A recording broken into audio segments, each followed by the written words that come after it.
The agenda is a little bit different. The questions are a little bit different. I don't think these questions have been asked to you before by the audience, So, or okay, all right, let's all so right, let's see these questions.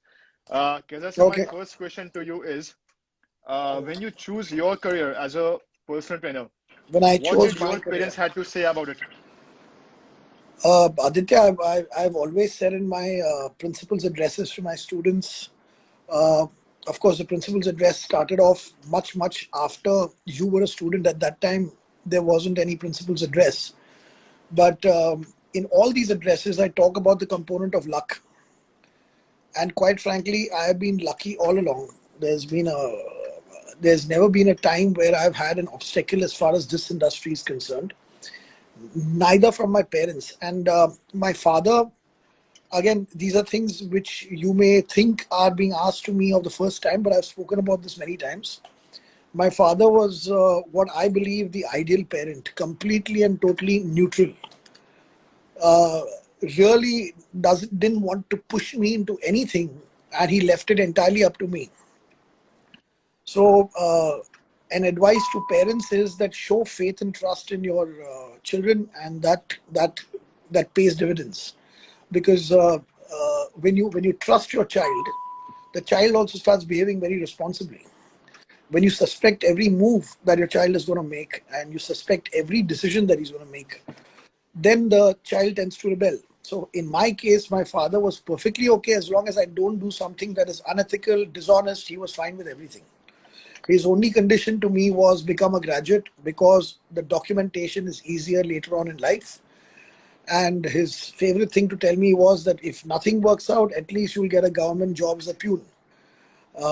So you can imagine that even at that time, way back in 89, 90, and way back then also, graduation did not have much of value at all. So his thing was do whatever you feel like. And the first person that I ever saw working out was my father, actually, even before I stepped into a gym. And again, uh, hats off to him because I would like to be a parent like that, where I would join him. He would be doing his bulwarker, he would be doing various stuff, and I would just join him. And there he would guide me a little bit कि भाई बेटा ऐसे करना है वैसे करना है थोड़ा थोड़ा guidance मिलता था मेरे को. If he thought I was doing something wrong as a kid, I must have been 12, 13 at that time. But at no point in time did he ever shoo me away or say, let me work out on my own. And conversely, the next day, if I didn't turn up, he wouldn't wake me up in the morning and say, how come you're not there with me? Now come every day with me. Nothing. If I wanted to be there, he would allow me, he would guide me. If I didn't want to be there, he was fine with it. So, quite frankly, this is what really helped me make up my own mind about what I wanted to do in life. And I got introduced to weights and strength training and the gym at the age of 15. I got introduced to it. I got hooked on the very first day that I went in. And from the age of 15 onwards till the age of about 19 or 20 or so, if you ask me what I wanted to do in life, it was I want to become Mr. Universe. That's it. And nothing like what are you going to do to earn money. I didn't know. So if somebody asked me at that time, what line are you going to choose? What are you going to study in? What are you going to educate yourself in? I would have probably said I'll choose hotel management. So there were a couple of lines at that time that basically had glamour attached to them and required less marks. So hotel management was one such line. The glamour was that you work in five-star hotels. Then there was another budding line at that time coming up, which was event management. So there also you got paid a pittance and you didn't really require much of educational qualifications, but you hung around celebrities, so it had that thing. The third thing at that time for people who didn't like studies or for people who consider themselves weak in studies was shipping, merchant navy. There also the money was good because you had to travel around the world and stay away from your family for months together, and you were cleaning decks, you were cleaning toilets, you were a khalasi on the deck, but you earned in dollars and you earned tax free. And when you came back home, you would buy, you would get Marlboro cigarettes for your friends, and you'd get the imported chocolates. And somebody wants a Ray-Ban sunglass, you'll buy that, and you come back like a king. But out there, you're bloody cleaning decks. So I basically said, okay, hotel management. I'll work in some five-star hotel. My mother was dead against this whole obsession with weights and strength training. My mother was dead against it. But again, action-oriented lady. When she saw that there was nothing else but a bloody dumbbell in my head, and I couldn't think of anything else, every career move was actually made by my mother. As I said, my father was laid back. He said, whatever, the son will do something, he'll find himself. He had faith in me. Whereas mother was dead against my choice, but when she realized that that's all I wanted to do, she got into action. A very dominating, very persistent lady. She did two things for me. She actually, the year was 88. 88 or 89. Premchand Degra won the Mr. Universe. So Premchand Degra was in the news, in the newspapers. Remember that this is a time when the internet was still not there.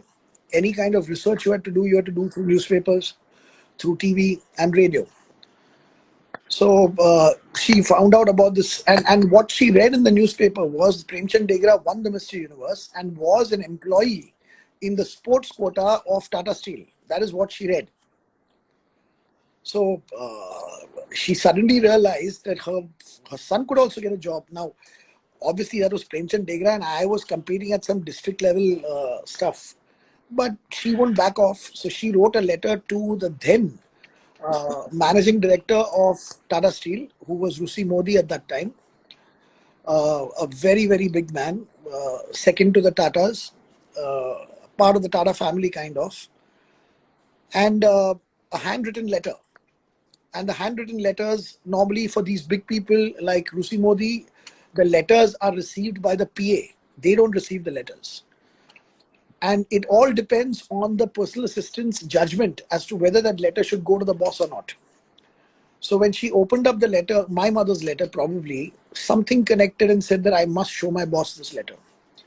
So the letter was forwarded to Rusi Modi. Rusi Modi called me for an interview. I was shocked.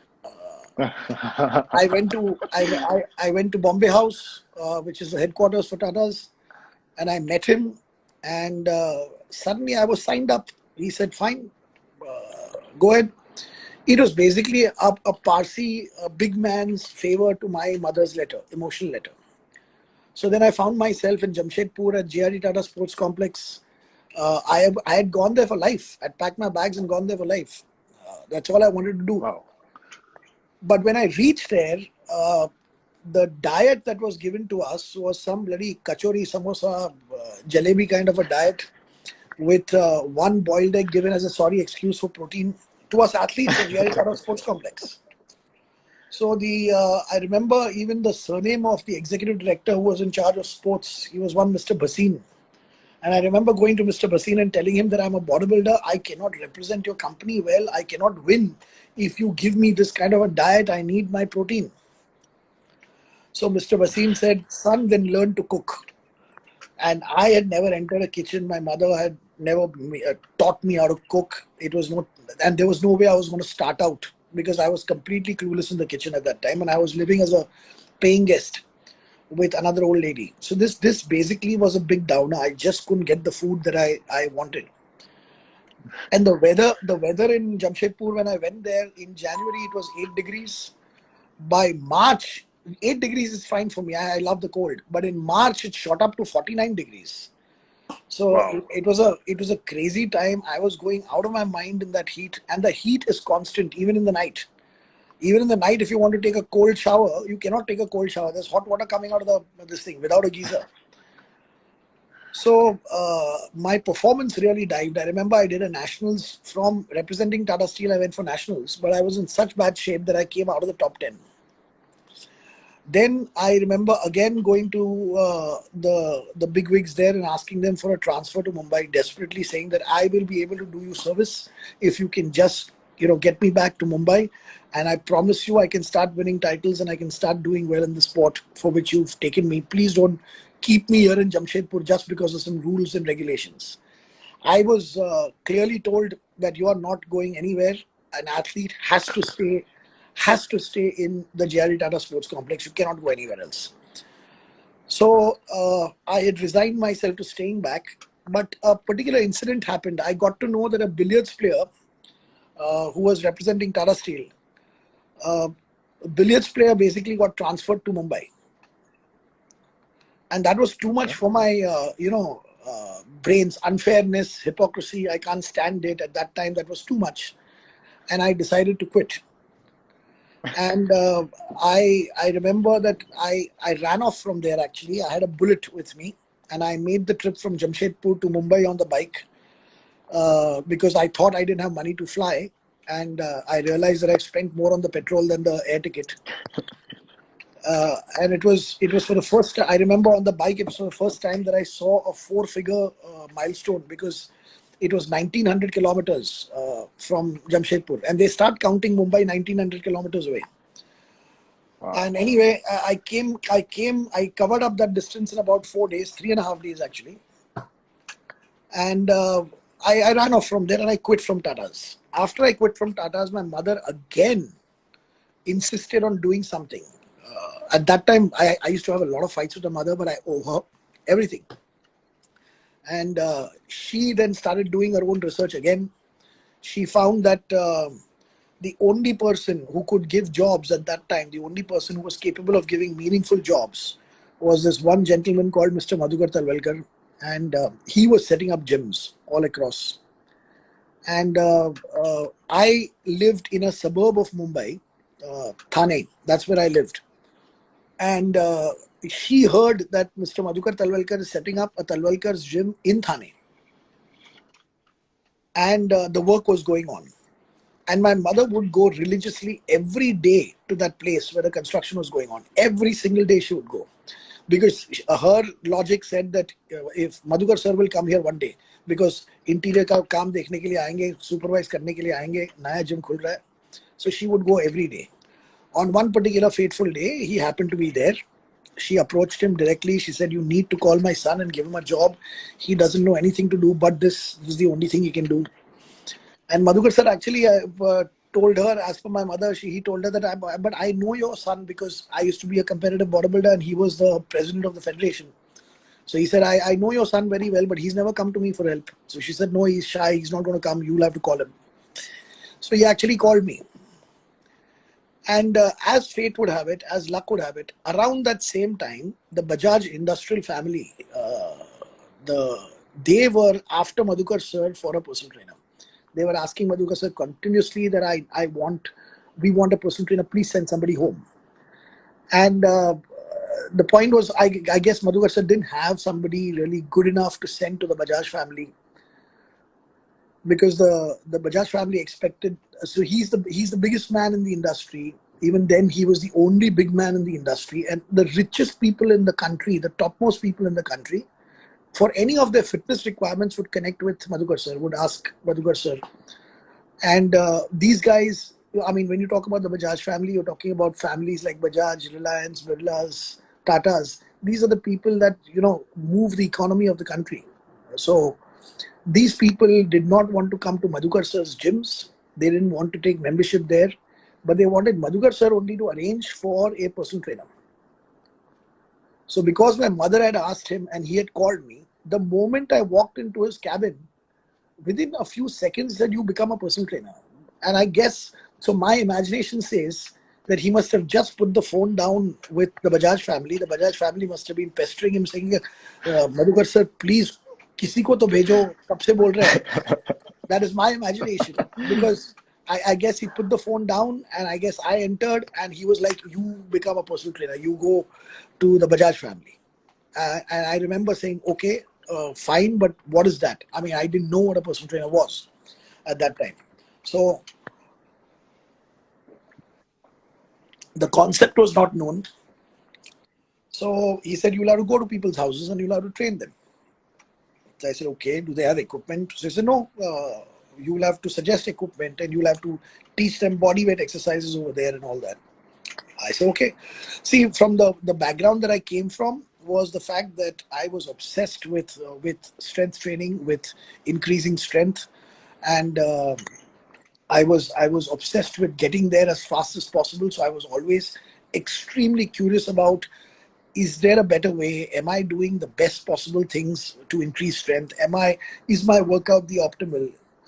Is my form and technique correct? What are the muscles I'm working? Do I even know what I'm doing? So all these questions, I was extremely curious to find the best way to train my body. So I used to read up a lot, and I am not a reader. I come from the background that said I hate books, and here I was devouring books and magazines and books and magazines that Arnold Schwarzenegger's encyclopedia that is filled with so much trash. But at that time, I didn't know. I thought it was the greatest resource ever of knowledge. Impressed by the sheer thickness of the book. And I remember finishing off the Arnold Schwarzenegger's encyclopedia in about like 3-4 days. I finished the whole book. And I probably would have finished the book in 2 nights, or maybe 1 night, if my parents wouldn't have forced me to sleep. Lights out. So the thing is that I was not a reader. I was not somebody who was interested in studies. But when it came to, I wasn't reading for the sake of reading. I wanted to apply immediately. I wanted strength. I didn't give 2 hoots about books. But I wanted to know the fastest way of reaching there. And there was no other way but to read books. So that's what today tells me that there's no such thing as I don't like reading. There's no such thing. It cannot be. It's not possible only. I don't like reading this. I like reading something else. So if you don't like reading, or if every single book that you've picked up, you've not enjoyed reading, it is not because you don't enjoy reading. It is because you did not enjoy what was written. The content. It's just about finding that book that is finally going to click with you, or it's engaging. To this date, I don't consider myself to be a reader, because a reader is a person who compulsively reads. It doesn't matter whether the book he's reading, he's understanding, not understanding. They just like collecting books and saying, I've read 1,000 books. It's got no meaning. In fact, I'm constantly reading, but I'll tell you one thing. There are twice as many books that I've left halfway or quarter of the way. There are so many books that I've left after three pages, because within 3-4 pages, if it doesn't connect to me, I'm not going to take the blame for not being able to understand it.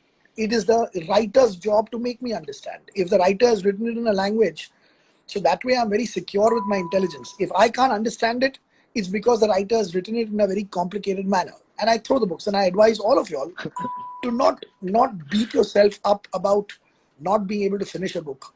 Don't beat yourself about not being able to get to the second page. You automatically, the first page gets you to the second page, and the second page gets you to the 200th page. It is just about whether the writing style is engaging, and it is written with logic, and it appeals to you. And do you want that information in the first place? Is it going to help you? So the moment you are looking at applying, and you find something that you can apply and better your life in any kind of aspect, oh man, you can't put a book down. You cannot put a book down. There is no human being who can tell me that I don't like reading. You don't like reading whatever you've read up until now, you've not liked it. That I agree. But you cannot say I don't like reading. You get it? So this is what has to. So I read up a lot, and because I read up a lot and I kept on applying, and application, something that I run my schools on. Application was something that was like a new toy to me.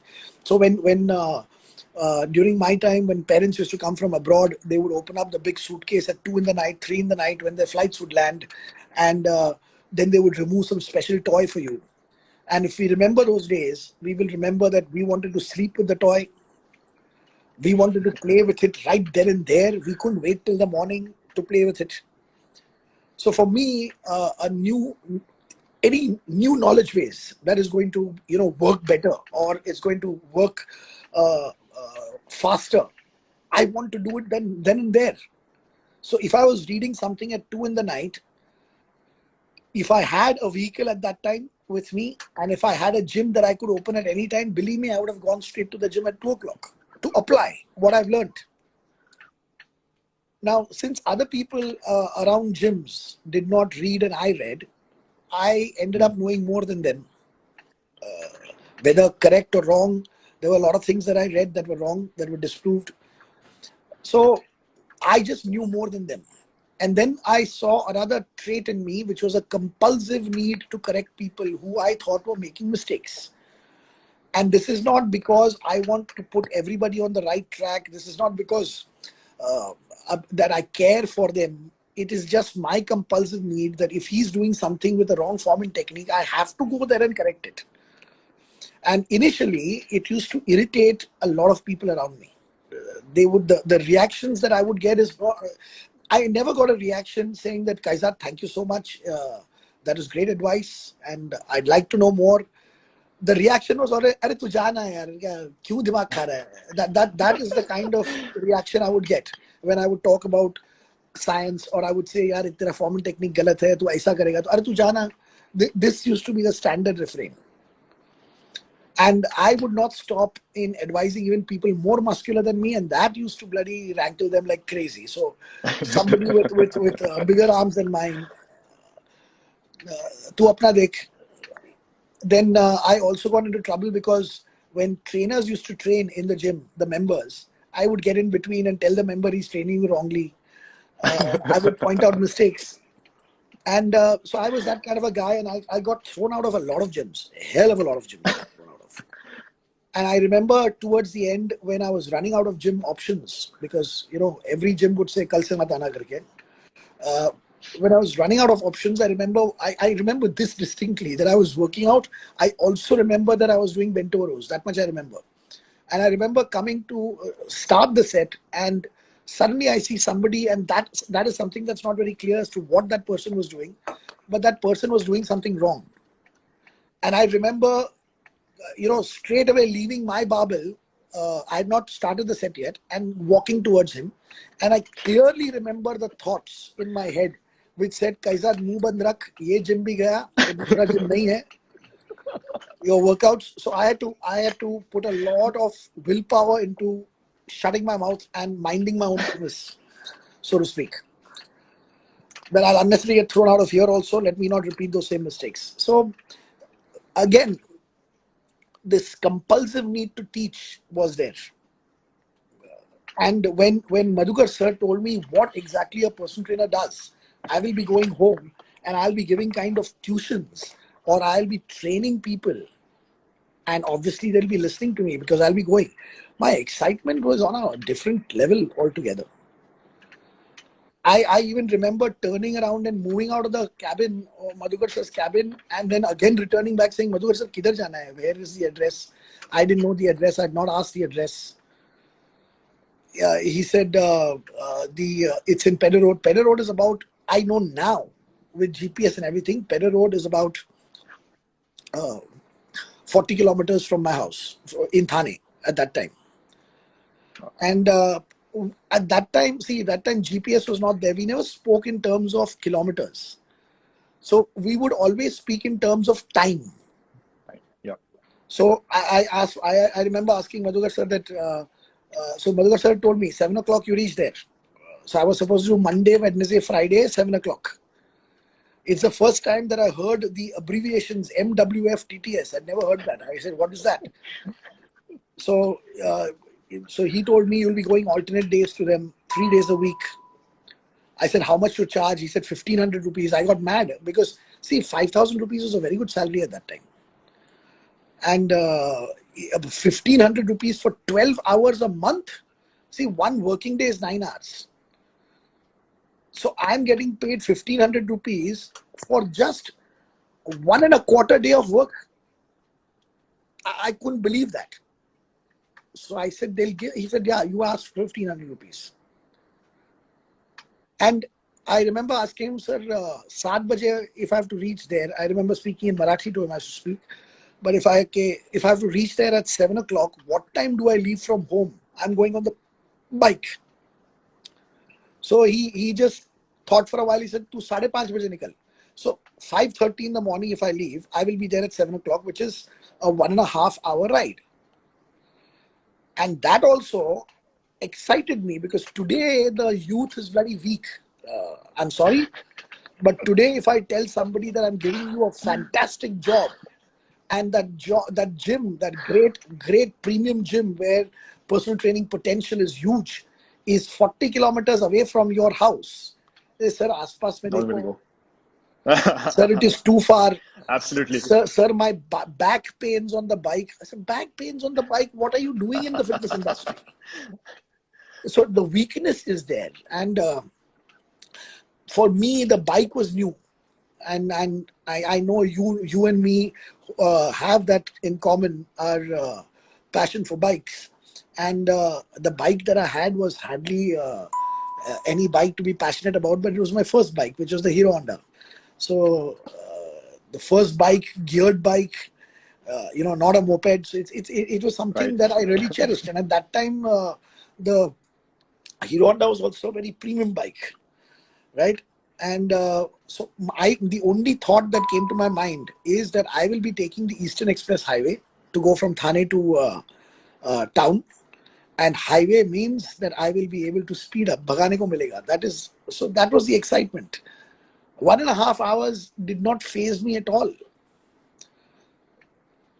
And again, that's how it kickstarted. And I got one client, and I never ever, this is another thing that I keep talking about to all my students, is that I never thought of the second client.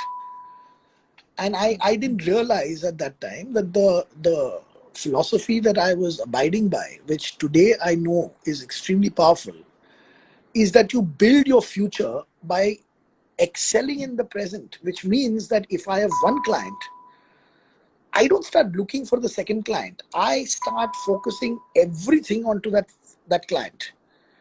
And then the second client automatically happens.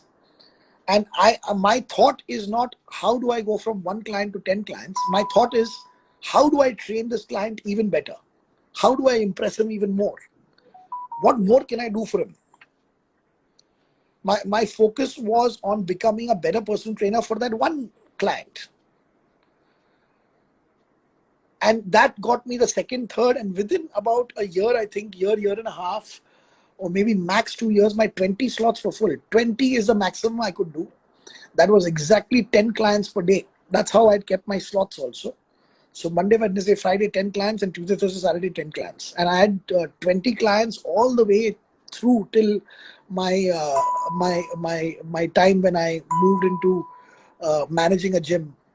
That also happened not because I was tired of personal training. It's just the offer of a client that you design and set up the gym was very exciting to me at that time, because every single gym that I went to work out as a member, I would always say, "Arey, this moron has put 2 of these. This moron has not put this. Arey, aisa koi banata hai kya gym? Arey, ye kyun nahi rakha hai? Wo kyun nahi rakha hai?" So a constant criticism of every gym that I would train in. That why doesn't the guy understand that this equipment is required? Why has he kept that equipment? We can do without that equipment. So when somebody told me at that time that one of my very good clients told me that, "Kaizzad, you decide the entire equipment profile and you design the gym, and we want a gym." Oh, that was like amazing that I would now be able, because all throughout, whenever I would curse a gym owner for making something really stupid, at that time I say, if I ever set up a gym, I will do this. If I ever set up a gym, I will do this. That was always a constant refrain all throughout. So imagine that every single gym I was training in, I was saying, if I had set up this gym, I would have done this. If I had set up this, and suddenly out of the blue, my clients are telling me, "Kaizzad, can you set up a gym for us?" I mean, it was like too much. And again, the excitement. It was not about the growth, that the mistake that remember, Aditya, you set up Ethos, which is a personal training studio, and remember how strongly I was telling you, please don't set up a commercial gym. Yes. So I I remember. was like, you enjoy your personal training too much for you to be able to give it up. And and when I ended up making them, so in 99, 2000, I ended up convincing my clients to spend a total of 4 crores on the gym. Wow. It was in square footage, it was about 10,000 square feet of usable space. It had a cafeteria, it had a pro shop, it had a 2,500 square feet only gym hall. It was the biggest gym floor at that time, filled with about 50 stations of Cybex. It had 10 treadmills at that time. It had Ivanco for free weights. It's just Wow. I've not set up a gym like that. And in Worli, it was right on the seafront, meaning there was no compound between the waves and the building. The waves used to hit our building. So we in technical terms, it's called as the windbreaker. So the building was actually a windbreaker, and we had a panoramic 180-degree view of the ocean from the gym floor. So it felt like you're training on the deck of a ship. And we had the who's who coming there. That gym broke all norms. That a premium gym, gym catering to rich people, should not have heavy weights. That stereotype was broken. It was the first, and it by the way, all the things that you all see today in gyms as standard, they started off with Exert, the first commercial gym in India to have Olympic barbells. Otherwise, Olympic barbells would be found only and only in Olympic lifting gyms, railways or services where their athletes would train, the weightlifters would train, powerlifters would train. That is where you would see a lifting bar.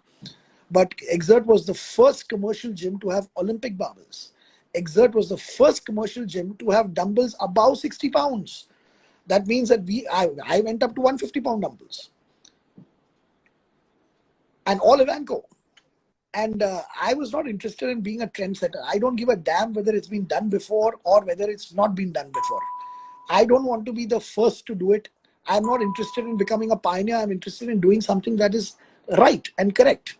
Then it doesn't matter whether there is no precedent. It doesn't matter whether it's been done 100 times before. I don't mind copying something that makes perfect sense. So a lot of things that I did at that time turned out to be original or for the first time in India, but that wasn't the aim at all. And by the way, that is not the aim of any pioneer also. No pioneer ever has the ambition of becoming a pioneer. So a pioneer generally is a person who says, I'm going to do this. And a pioneer always gets galleys from everybody. Hey, you are an idiot. You are a moron. ऐसा कोई करता है क्या? Are you mad? And then later on, you get the awards for being a pioneer. But no pioneer at the beginning is ever respected by people. Every pioneer is always thought of as pagal aadmi hai. And a pioneer is not doing this because, so real pioneers never do things because others have not done it. They are not searching for things. Kya kar sakte hain main? What should I do that other people have not done? The pioneer doesn't care. If other people have done it, he still wants to do it because it's the right thing. If nobody has done it, he still wants to do it because it's the right thing. There is no demand for it. Nobody will want to train with 150-pound dumbbells. ठीक है, but according to me, my member should be able to graduate to whatever level that my gym is not going to be a limiting factor to my member. What if I have a member that can pick up those weights? I should have the weights for him. If I have a member and if I have a member who's repping out with 150s, bloody hell, I will buy the 160s and 170s for him. But I want my gym to be a gym where a person can keep exploring the outer potential. So in my gyms, I always understood one thing, that a 1.25-pound dumbbell, very important because it's a starting point. My gym is not just for the exceptionally strong. My gym is where people get stronger, so it's not that the strongest only should come to my gym. The weakest should come to my gym. And the weakest person should be able to find a starting point. So if I put 5-pound dumbbells and the person is not capable of lifting a 5-pound dumbbell, I need to get a 2.5-pound dumbbell for that person. I need to get a 1.25-pound dumbbell for the person. Starting point, very important. And I should be having a starting point for the weakest people. And if the world champion powerlifters and weightlifters come, I need my gym to have the weights for them as well. True. So from the lightest to the heaviest is what my concept was of a gym. My gym is a gym in which a person enters as kindergarten, and from kindergarten goes to his Masters. PhDs and master. So that's the idea. I know of a lot of gyms that would say that, but nobody who lifts heavy comes to us. But if you are going to, so it's like saying nobody who wants to become a graduate comes to us. But you are providing only till the 5th standard education. How can somebody come to you who wants to become a graduate? How do you even know how many people have left because they want to do a graduate, but you teach only till the 5th standard? So it's your school has to be, your gym, wherever you teach, has to have the ability of going all the way. Take the person from beginner to intermediate to advanced to super advanced. This was my philosophy of a gym. That gym also broke a lot of other barriers that rich people don't like to see people lifting very heavy. And I had a lot of rich people. The first barrier that gym broke was I had people, so Worli is where the gym was. I had people coming from Kafparet. I had people coming from Chembur.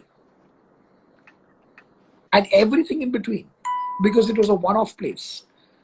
I had Vijaypat Singhania as a member, okay, the scion of the Singhania family, Raymonds. So I had Vijaypat Singhania as a member. Yash and Avanti Birla, who were my clients, who I used to train, they, despite me setting up a very good home gym for them, they would love coming to Exert at least twice a week to work out. So they would come from Malabar Hill to Exert. And I remember the atmosphere. So right now, my last gym that I had was Five Fitness Club, and it had a kind of an ambience very similar, charged. I know a lot of people miss that gym. I shut it down because the landlord would not renew my lease, and we had spent 9 years. It was a profit center, and I know how much people miss that gym, Five Fitness Club at Joe.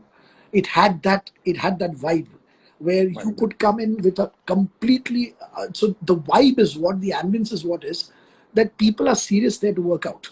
And there what happens is that even if you don't feel like working out, you're just not in the mood to work out, all you have to say to yourself is, get ready, get inside the gym floor. If I cannot work out, I will go home. But you just have to push yourself inside.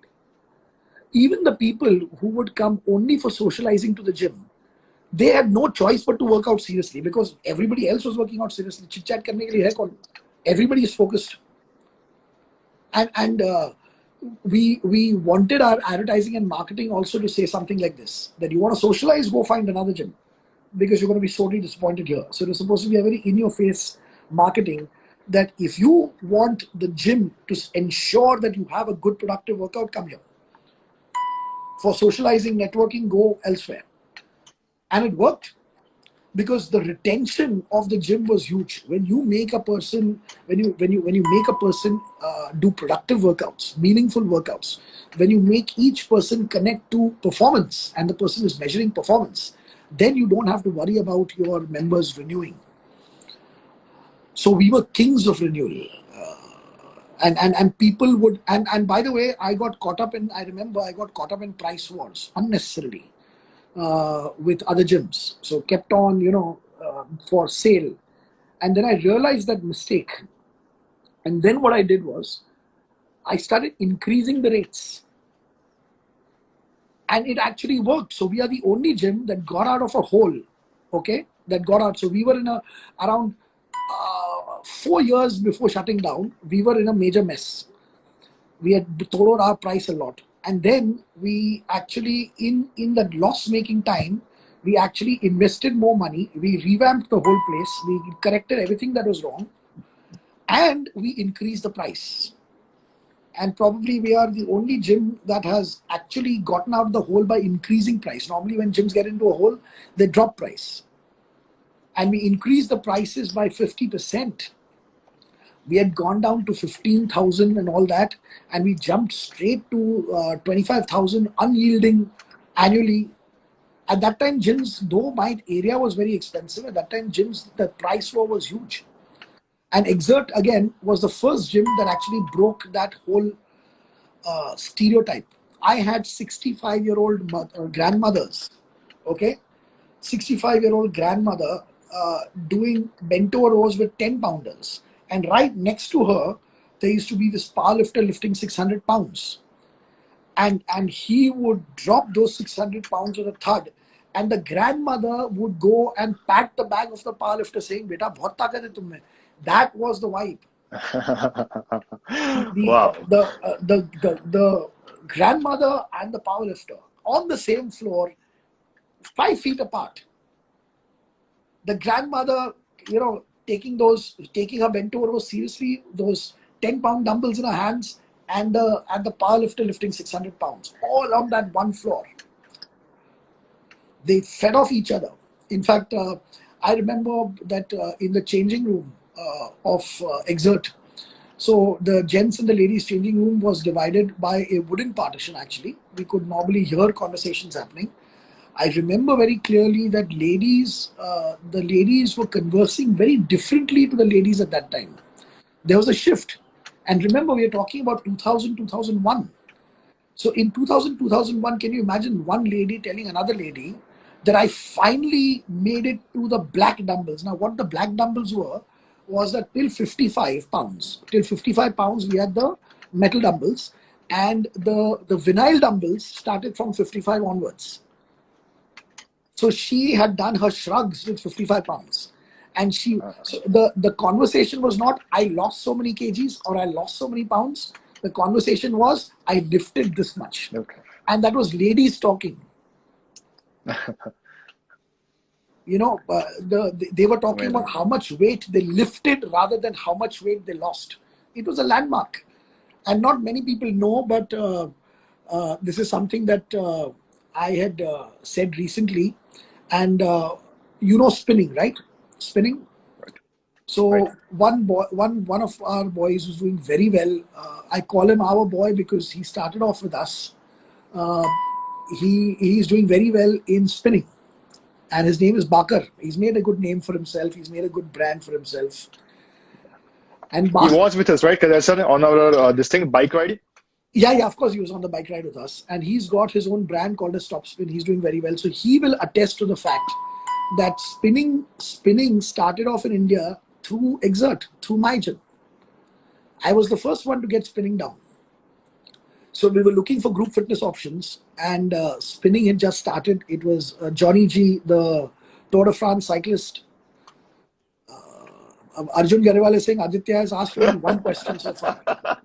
But I just wanted to tell you one thing is that this new Instagram update does not allow us to go for more than 1 hour. So we would, after 1 hour ends, I will go live one more time, and okay. You can just send me a request. All right. Yeah. So again, spinning was a very serious group fitness. I didn't want some, so I wanted, and interval training, the only real serious workout you can get in group fitness. So spinning was great, and spinning has survived so many years. Obviously, trends don't disappear if the trends are strong in their ability and their productivity, and they deliver. So as far as endurance is concerned, spinning is a great activity. And the first spinning studio in India was at Exert, and it had a PD speaker, it had those laser lights, it had a smoke machine, it had all the works. We had done it up, and Bakar actually learned the ropes of spinning there, but then he took it really ahead. I'm very proud of what he's been able to achieve. So that's the whole way in which it worked. And I decided to move on from Exert. For whatever reason, I had some difference of opinion with the owners about how to run the place. I still love the owners. If I meet them, so there is no animosity there, but there was a difference in opinion of running. So we moved on. And when I moved on, I had no plans. I didn't know what I was going to do. But a lot of people approached me saying that if you set up Exert, then set up a gym for us, set up a gym for us. So that was a time when if somebody had 3,000, 4,000 square feet lying idle, they would want to set up a gym instead of a restaurant or give it on rent to a bank or whatever. So that trend had started, and I used to get a lot of offers. So that is from that's from where the idea started of having a consultancy firm, setup and management consultancy firm. But when you set up a facility, interiors and all that, fine. But then you got to train staff. So now I used to train and any project, whether it's 3,000 square feet or 30,000 square feet, it takes 3 months to set up. And I would use those 3 months in shortlisting people and then running a course for them. I would be single-handedly teaching them for 3 months while the work is going on. Problem that would occur is after the gym would start, 2 of them would leave, or another person I would have to sack for misconduct or whatever. Then how do I run another course for another 2-3 people? So then came this whole idea of having a school where we would run courses. So my partner Devki Kimchi, she had the idea that we should basically start manufacturing trainers on a regular basis, run these courses, and provide them with jobs in our setup or facilities only. As in, wherever we are consulting, we provide the manpower also. And initially, it was about just about just sustaining our projects. It was just about making enough money to run that school and constantly getting a human resource manpower for our gyms. But as it happens, we found our calling in education. We were doing so well. And I found that out of all the things that I've done so far, I have been a personal trainer, I've been a gym setup consultant, I've been a gym manager. Now, how did I become a gym manager? Because when I used to take, earlier the idea was that I'd be training my clients also, over there only at Exert. But then running that facility requires responsibility. I've told somebody to spend crores. I can't be personal training from morning till evening. So there would be somebody or the other coming to me saying, ye kuch problem hai, wo problem hai, and I would have to, keep on managing things. And I would always have to tell my client that my personal trainer will take over the session. I will not charge you, but my personal trainer will take over the session. I need to check out a problem that's happening in some other part of the gym. And then so many cancellations happened that I finally gave up all my clients and I started managing the gym. And that's how I manage the gym so well. You can't personal train and manage the gym together. You can't do both. You have to give up one. So I would have liked to give up the managing of the gym and focus on personal training. But after telling my clients to spend crores, I couldn't just leave the project. It was responsibility also. So I continued with the management. I gave up personal training for that period. But that is what got me projects. That is what got me projects after I left Exert. Everybody wanted to come to me to set up gyms. And for the gyms, we set up the school so that we can have a steady manpower. But once we set up the school, out of all the things that I was capable of doing, personal training people, setting up gyms and running them, and education, that education became something that I found I was the best at. And hence, then those activities moved away, and now it's only the K11 schools. So as you can see, these doors open up on their own. No planning, no looking towards the future, no 5-year plan, no 10-year plan. But one particular plan, whatever I have in my hand, whatever is at present is with me, I will do it with the utmost excellence. I will keep on asking myself whether I can do better. And always do that better and better. And then something comes your way out of the blue. If you pursue excellence, not growth. Because if you have a growth mindset, and I know a lot of people with growth mindsets grow, but when they grow, they become so ungainly that they crash. So growth mindset can make you grow, but then that growth itself you can't handle. I'm not averse to growth. I'm not against growth. All I'm saying is have an excellence mindset. Growth is a byproduct. Other people will grow, but don't have a growth mindset, because then you do get growth, but a dangerous growth where you definitely fall. So Ajinkya Oja is here, one of them, and I remember him. So it's always a pleasure when people remember parts of my talk. So he said that in Exert, he was basically pointing out that in Exert, for the group fitness, women started lifting. For the group fitness floor, I had a suspended floor. I had the squash court technology, and yes, I've never been able to convince people to do that. It's the only floor on which you can really jump, and the only shock absorbing floor is a squash court floor. And that is basically Koba strips, a grid of Koba strips, rubber cushions. On top of the rubber cushions, a wooden grid. On top of the wooden grid, wooden planks. It's about 6 inches off the ground, and that's a suspended floor. And that is exactly what I had for Exert. And not only that, we invested in such great things. So music is very important for group fitness. And we had Bose speakers in the group fitness studio. Not because of becoming flashy. It was all about functionality. And Bose at that time was not the consumer brand that it is today. Bose at that time was really, really out of reach. Today, an upper middle class or even a middle class shauqeen admi can decide to spend on Bose, but not at that time. So at that time, we had Bose speakers in our group fitness studio. That's when you can take the decibels really high and it doesn't hurt your ears because of the quality of sound.